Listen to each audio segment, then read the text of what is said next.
So with our pork tenderloin, our butcher has butterflied it, and they've also flattened it out. That way it's in a nice rectangle, as you can see. So we just need to finish it up, and we're gonna do that by seasoning it with salt, black pepper, and then we also need some Italian blend seasoning. We're gonna sprinkle that all over our pork tenderloin. A roulade just simply means to roll. So it's gonna be rolled up with some cheese and then some dried fruit.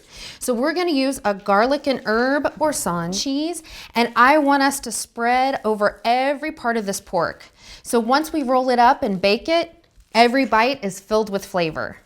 Then we just want to sprinkle on some dried cranberries and dried apricots. If you don't have dried apricots around, use golden raisins, use regular raisins. Okay, so once we've done that, you start at the side closest to you, and we're just gonna roll it up. The cheese not only adds a lot of flavor, but it's gonna help our pork stick together as it cooks. So we don't need any toothpicks or twine. We're just gonna put it on a shallow roasting pan that I've already sprayed with nonstick cooking spray, seam side down, so it's gonna bake right like that. I've got our oven heated to 375 degrees, and it's gonna bake for 40 minutes. Then in the last 5 minutes of baking, we're gonna base some pure maple syrup over it. It's gonna be delicious.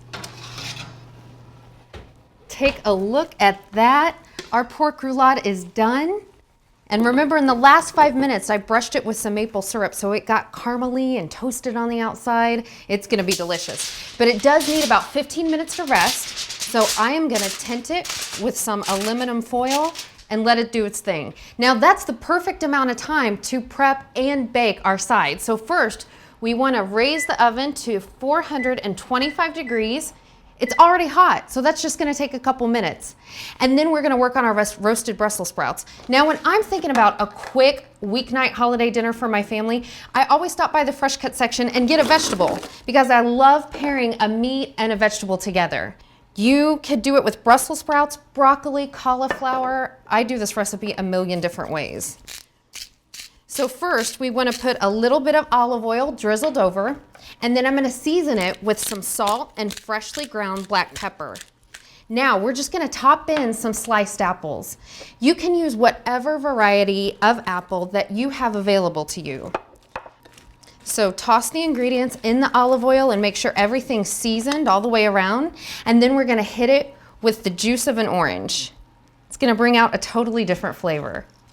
Okay, now we want to get this spread out on a baking sheet. We're gonna let this roast for 10 minutes, and after that 10 minutes, I'm gonna sprinkle a half cup of pecans and let those get perfectly toasted for another 5 minutes. Then our side's done, right when our pork's done. Oh, these look so good. What a healthy meal.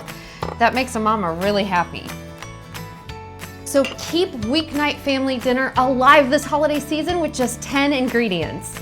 For this recipe and many more, visit Jewel-Osco.com.